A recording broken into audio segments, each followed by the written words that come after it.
Fire Authority Division Chief and Incident Commander Craig Covey, EPA Federal On-Scene Coordinator Chris Myers, Orange County Health Officer Dr. CK, Orange County Fire Authority Board Chair Josh Sweeney, Garden Grove Mayor Stephanie Kloffenstein, 1st District Orange County Supervisor Janet Nguyen, and United States Senator Adam Schiff.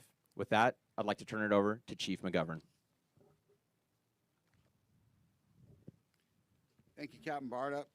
Good evening, everyone. TJ McGovern, Interim Fire Chief for the Orange County Fire Authority. Thank you all for being here for this important message.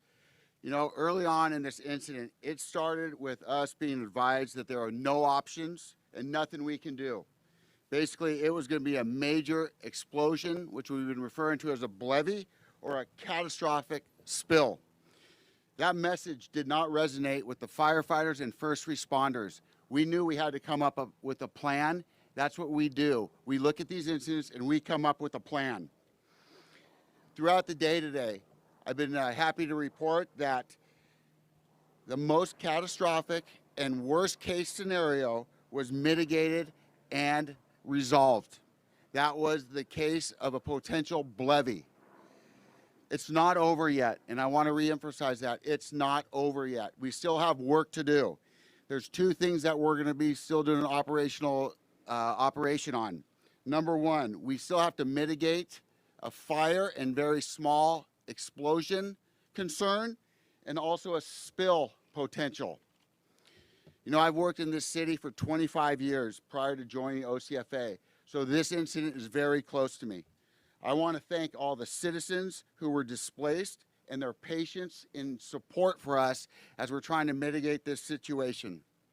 Next, I would like to bring up the Garden Grove Police Department Police Chief Amir Elfara. Good evening. I am Police Chief Amir Elfara with the Garden Grove Police Department. I first want to start off by thanking all of our citizens. I know this has been a challenging and difficult, critical incident. I want to thank you for your patience, your understanding, and your resolve. As you heard, there was new data that was received, and high-level discussions were had with subject matter experts. And I can now tell you that we can reduce our evacuation zone area. The new borders will consist of Orangewood Avenue to the north, Dale Street to the east, Knott Street to the west, and Garden Grove Boulevard to the south. Garden Grove Boulevard will restore flows of traffic in both the east and westbound directions. All off and on ramps of the 22 freeway will now remain open. For those of you who will be returning home this evening, please remember to adhere to traffic laws, drive safely, be mindful of pedestrians and your neighbors. We will be maintaining a high visibility and uniform presence in your neighborhoods for your safety. For those that remain impacted, I know this may be frustrating. That number is approximately 16,000 of you. Please understand that we are doing this for your safety, and we will continue to work diligently so that you will be able to return home hopefully soon. Eviction centers remain open for those who have been displaced. A map showing the new eviction area is going out on social media platforms as we speak. I thank you for your understanding.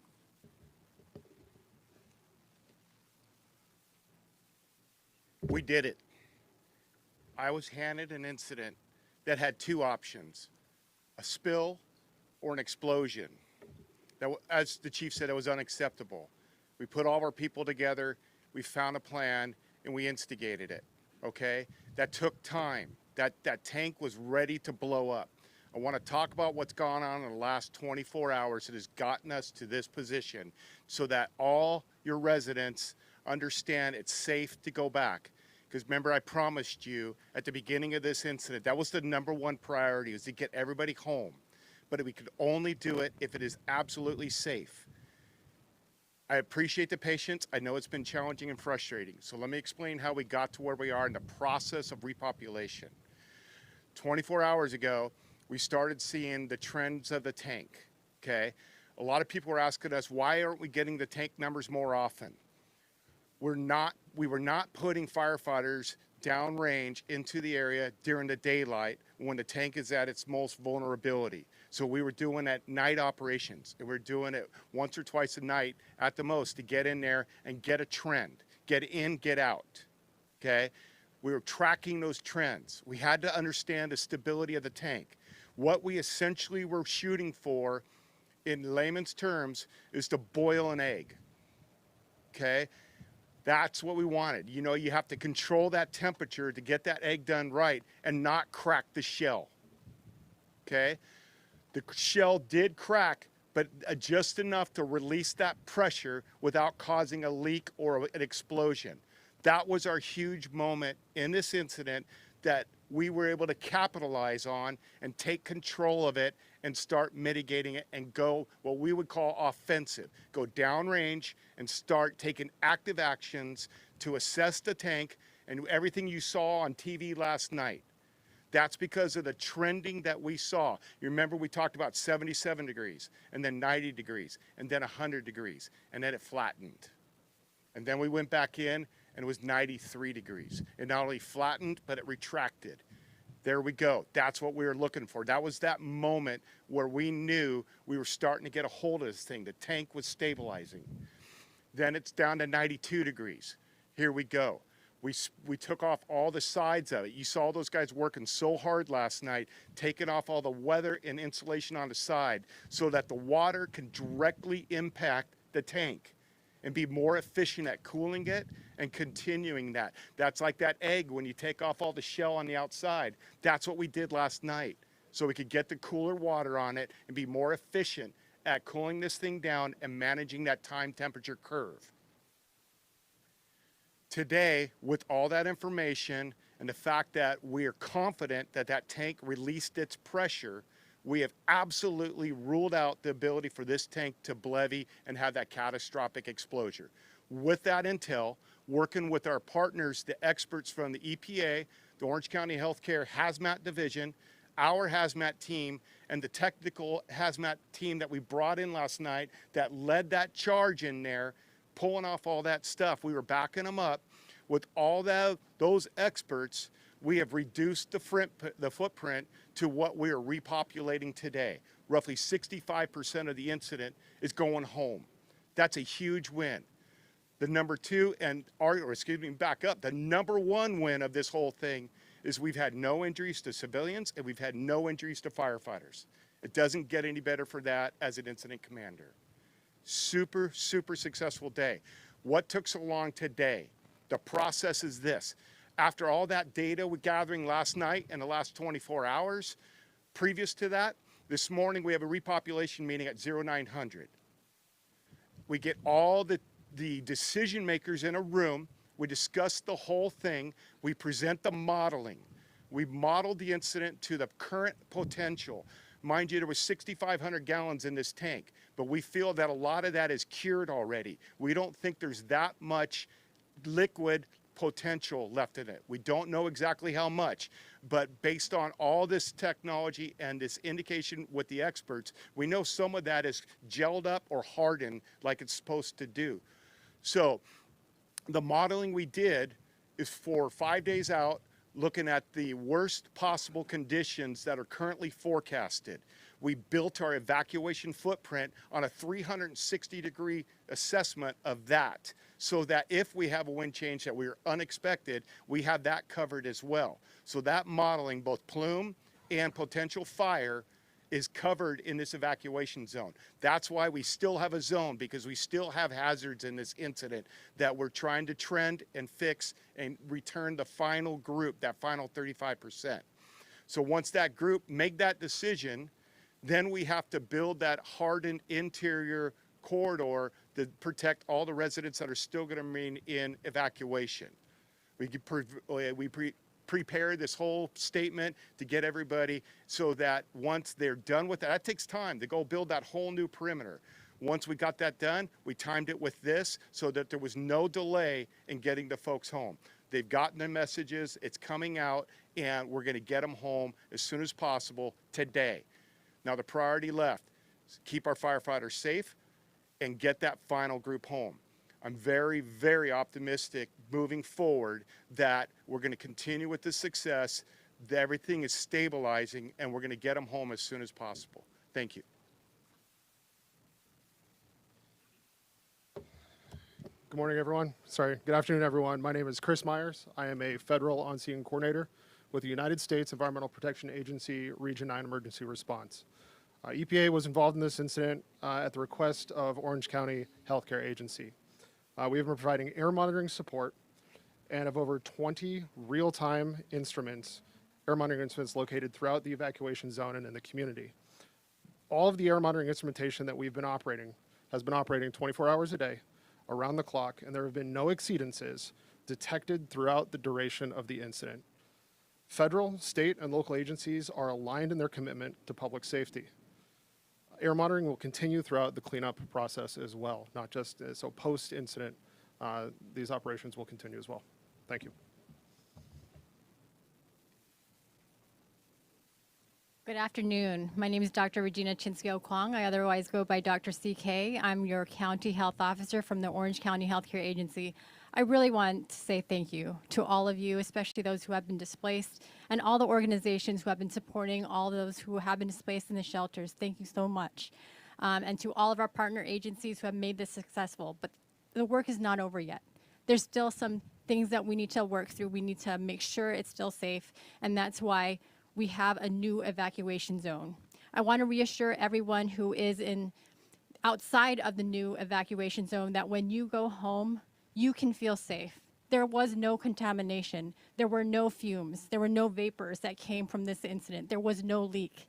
So you should feel comfortable going home, even if you're across the street from that new zone line. For those of you who are still now in the new evacuation zone, please stay out of that zone. We're trying to protect you because we're trying to make sure that no one is in the zone where there's still potential for risk. Again, I want to thank all of you, and again, I hope you feel reassured with all the information that we have gathered. We had a lot in the team who were working behind the scenes, tracking all the numbers, a lot of data and scientists, a lot of people monitoring the air. So again, I want to thank all of you.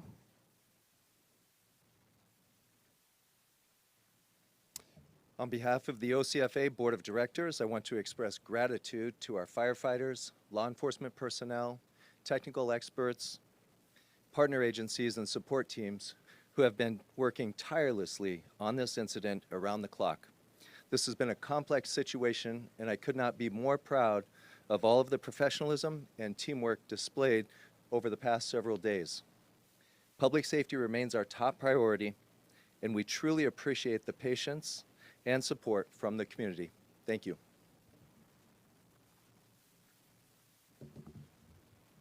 Good evening. I'm Stephanie Klopfenstein, Mayor of Garden Grove. Like many of you, this city holds a special place in my heart. Garden Grove is where I grew up, and 5 generations of my family have called this community home. The sacrifices that you have made, leaving your homes, following evacuation orders, and remaining patient throughout this response have helped keep our communities safe and allowed our first responders and response agencies to do their job effectively. I know how much this incident has disrupted your daily life for so many families. Residents have been displaced from their homes, businesses have been impacted, and I am relieved that many of you will be able to return home. The coordination, the bravery, and dedication happening behind the scenes is truly extraordinary. We are deeply grateful to every first responder, emergency worker, and city employee who has supported this response. For residents still under evacuation warnings and orders, please continue to follow the direction of our public safety officials. These decisions are not made lightly. They are made to protect lives, help your health, and keep you safe. We recognize that recovery does not end when evacuation areas are reduced or when residents begin to return home. The city remains committed to understanding what happened, supporting those impacted, and working with the appropriate agencies to ensure this incident is fully reviewed. Please continue monitoring city official channels, the Orange County Fire Authority, and ggcity.org/emergency for the latest verified information and updates. The regular city council meeting scheduled for tomorrow, Tuesday, May 26th, has been canceled. Instead, the city will hold a special meeting at the Community Meeting Center on Tuesday, May 26th at 5:30 p.m., focused on the incident the city's response, and the latest information available. Translation services will also be available. We invite the community to attend, ask questions, and stay engaged. Garden Grove will get through this together. We will continue to support our residents, businesses, and community every step of the way.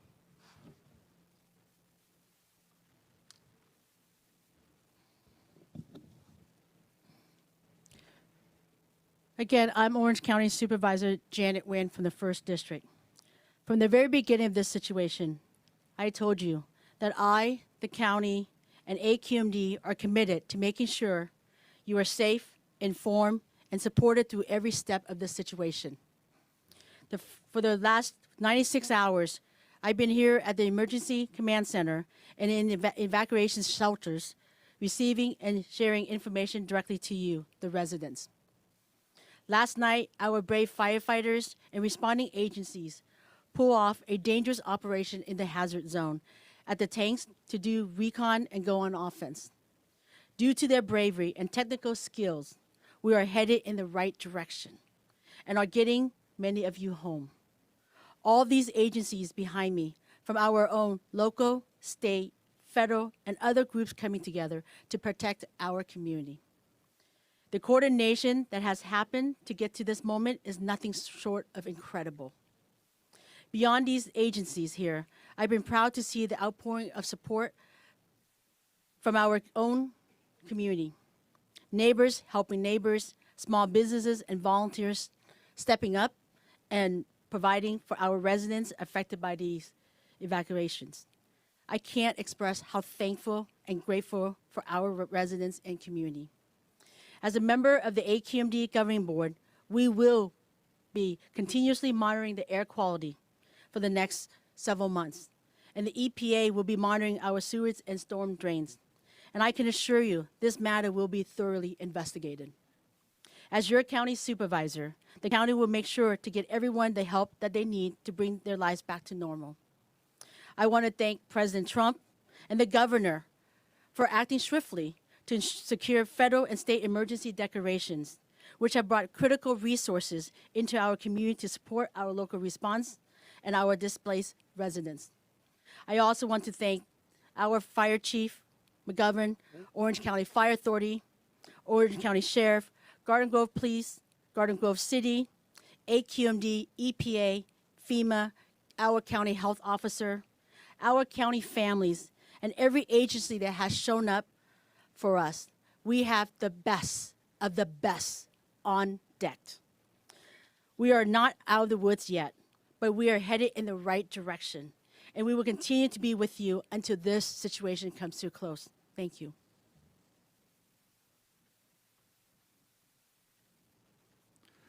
Hi, folks. I'm Senator Adam Schiff, and I just want to begin by acknowledging and thanking the fire chiefs here, the police chief, Madam Mayor, and the mayors of other cities, council members, supervisors, my wonderful colleague Lou Correa, as well as Derek Tran, who is presently at one of the shelters. But most particularly, all of the first responders out there who have been heeding the call of duty over the last several days in a very dangerous situation, who have been spending this whole Memorial Day weekend, among other things, away from their family to protect the communities that are impacted. Our thanks go out to all of you.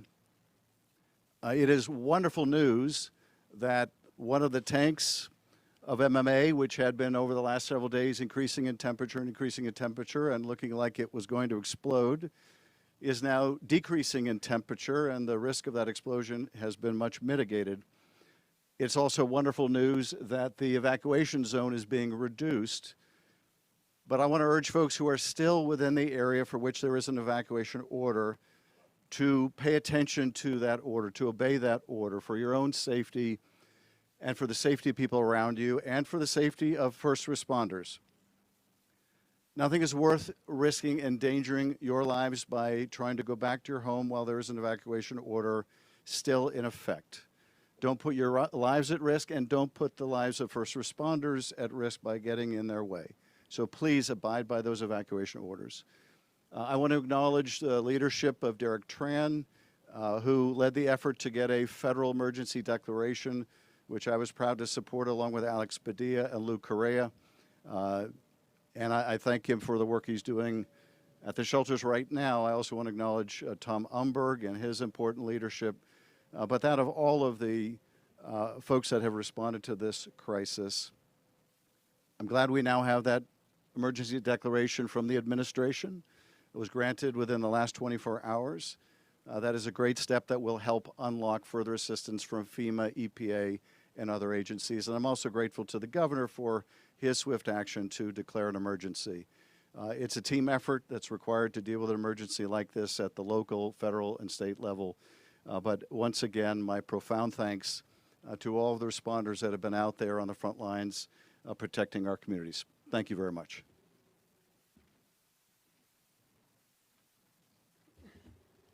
All right, thank you to all of our speakers. At this time, we're now going to open it up for questions. Oh, sir, let me call on you, sir. Go ahead.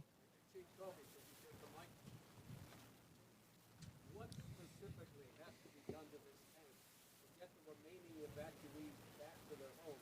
And then what do you do with the contents? As for the contents, I'll pass that off to the EPA and County Healthcare Agency, who will be part of that process. So I'm not going to be able to answer that question. I'll give you to the experts. Moving forward, what do we got to do? We need to keep seeing the trend and validating that the risk of a catastrophic tank failure with a hazmat spill and the risk of a fire, we're comfortable that that is taken out of the question, just like we did with the levee, the large explosion. So the trending temperatures are the key factor to that. Okay, we took the shell off. Right now, they're going in every 30 minutes to check the temperatures and see where it's going. Once we can rule that out is when we can get the residents back in. Mind you, with the fire explosion, the potential of a fire still. We have a deluge sprinkler system going on that, which also further lessens the ability for that fire to be catastrophic. So all these things are trending in the right way. That's what I'm saying. We are going in the right directions. We're starting to take back control of this incident, and we should get them done soon. Okay, folks, Teddy?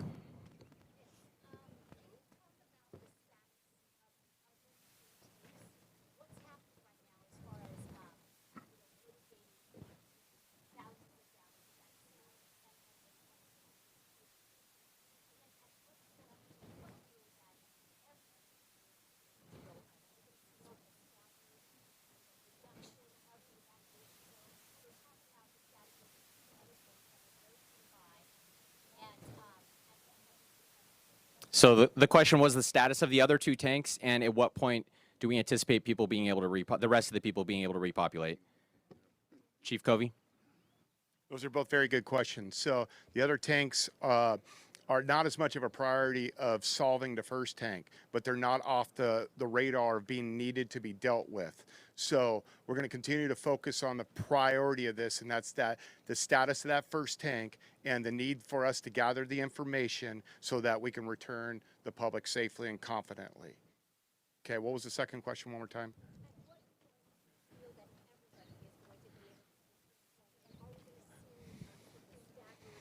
So that'll be the question moving forward. The question is, what kind of repopulation are we going to have moving forward? We had a very large one this time, right? But it was a measured one. That'll be the same process moving forward. We'll let the science and the data, based off the modeling, based off of all the stuff that's coming in from the tank itself and the weather, factor that all together to how big of a footprint do we need to continue having secured and nobody around. Again, my number one goal, and I've said this earlier today, I need to treat this like my own child is going into that space, okay? Your children are just as important as mine, and I need to have that comfort myself that I'm not gonna put anybody in harm's way. If it needs to be staggered, we're gonna stagger it, just like we did today. If it doesn't need to be staggered, we won't, and we'll bring everybody back. All right, next question. Go ahead, Michelle.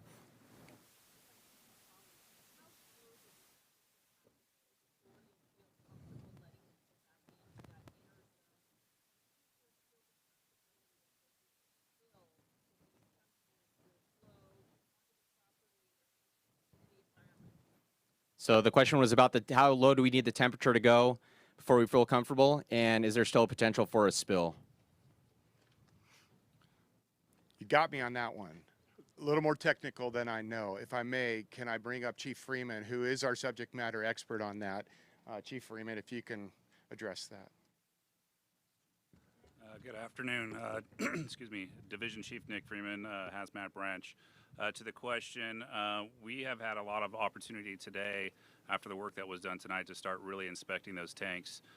So if you've seen us overhead, we're working on evaluating the conditions of those tanks, the one involved as well as the adjacent tanks, just to make sure the risk factor for spill is gone before we make any further decisions. So we're doing a lot of that work, and we'll be working through the rest of tonight and until that is complete.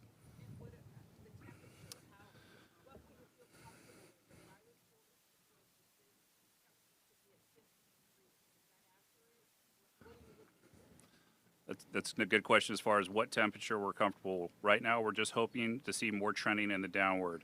Under normal conditions, it is around 50 with that cooling system in place, but that cooling system is not in place. So we're just going to watch the trending. We're going to continue to talk to the chemists and the experts to do the modeling to make sure that we're in the right direction moving forward. All right. You, sir.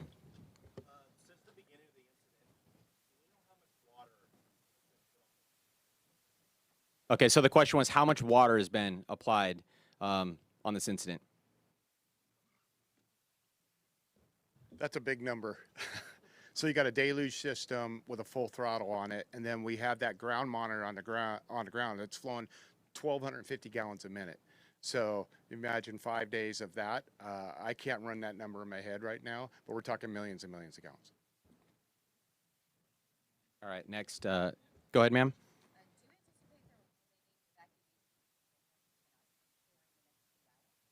Okay, so the question was, do we anticipate the remaining evacuees being able to go home tonight or in the next few hours?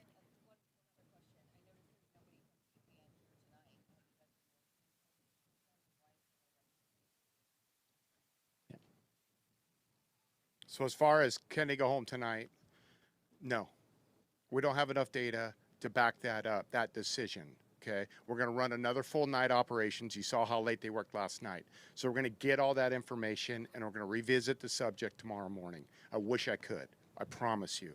As far as GKN, they have absolutely been hip to hip with us down there. They're the ones that hired that third-party contractor who you saw inside ripping those things off. That was through our collaboration with GKN and teaming up and mitigating this incident. All right, you have been listening or watching a live update from Orange County authorities on the toxic tank situation in Garden Grove. To recap, they reiterated that the worst case scenario at GKN has been mitigated and resolved. We heard that earlier, but there is some work still underway to resolve potential hazards that include fire, small explosion, and or a small spill. But the good news, no contamination, no leaks, no fumes, and no injuries to civilians or firefighters. And the evacuation order, according to the Garden Grove police chief, the actually evacuation border zone has been reduced, impacting about 16,000 people. Garden Grove Boulevard now open fully to east and west traffic, and all off and on ramps to the 22 freeway will remain open. That smaller evacuation zone map is on your screen. We have to go to World News tonight in just about 10 seconds. We will continue streaming this press conference on abc7.com and our ABC7 Los Angeles app. For now, thanks for joining us. We will continue our coverage throughout the night.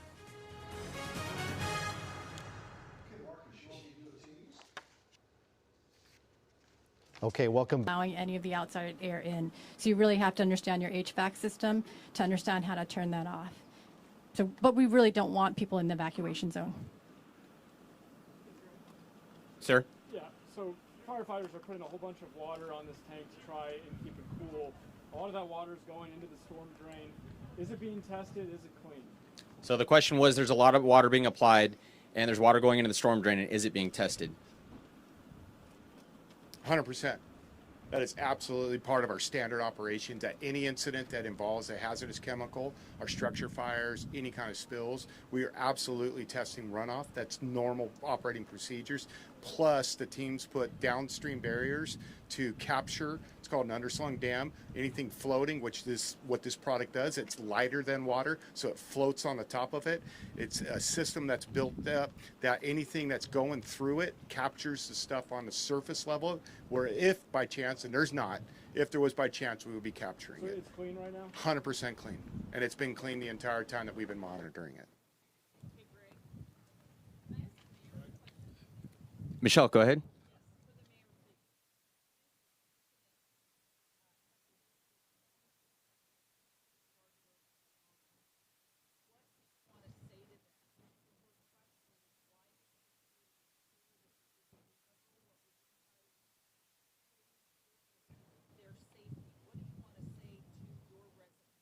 So the question's for the mayor, and what would she like to say to her residents? Thank you for the question. Obviously, their safety, health and safety is of paramount importance to me. I can tell you that obviously I'm not going to really get a good night's sleep or be able to take a deep breath until every single resident is home and safe. So this is ongoing. You can rest assured that we're having conversations with GKN. Those are ongoing and those will continue. And we will stop at nothing to make sure that we have an exploratory conversation. We will be having an investigation. They will be ongoing and they will be transparent. And so we want the residents to understand that this is on the top of our minds and that this is ongoing and that it matters to us. And there will be a lot more to come in the days ahead. But for right now, on the top of my mind is making sure everyone gets home safely. Thank you. Okay, folks, we have time for just a few more questions. Go ahead, sir.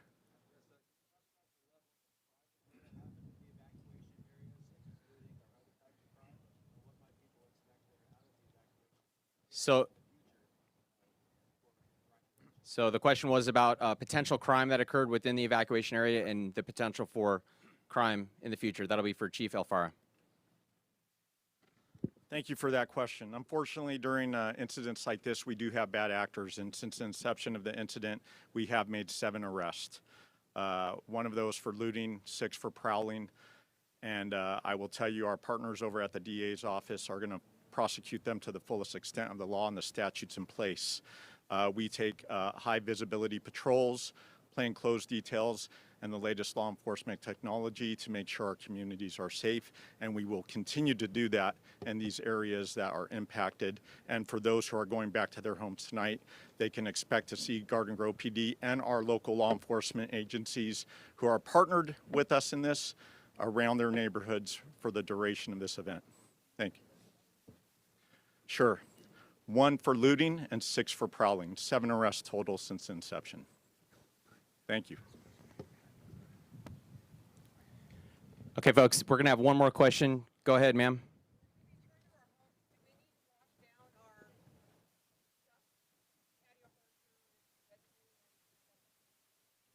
So the question was, when folks return home, do they need to wash down their patio furniture and anything else outside, walkways, etc.? Thankfully, absolutely not. You're fine. The product that we have is heavier than air. Okay, so it's light on water but heavy on air. So if anything released in the very beginning stages of this, when we called that emergency evacuation, it settled down in that immediate area. We had no winds. There was nothing that was really pushing this incident other than the pressure being developed in the tank. So if anything came out in that very early stages, which was why we were called out there, it did not get out into the community because we didn't have the winds or the pressure from the tank descended in there. Your community's clean. Okay, folks, that's going to go ahead and conclude the press conference. However, I did want to make you aware of one thing. As this press conference was occurring, when Chief Alfaro talked about the evacuation zone being reduced, we in live time sent out the new map. And we have the map over here that we're going to be bringing out so you can all see it. And that will conclude the press conference. Thank you all for joining us tonight. Thank you to our community for their support throughout this incident. And please continue to follow OC Fire Authority on X for incident updates.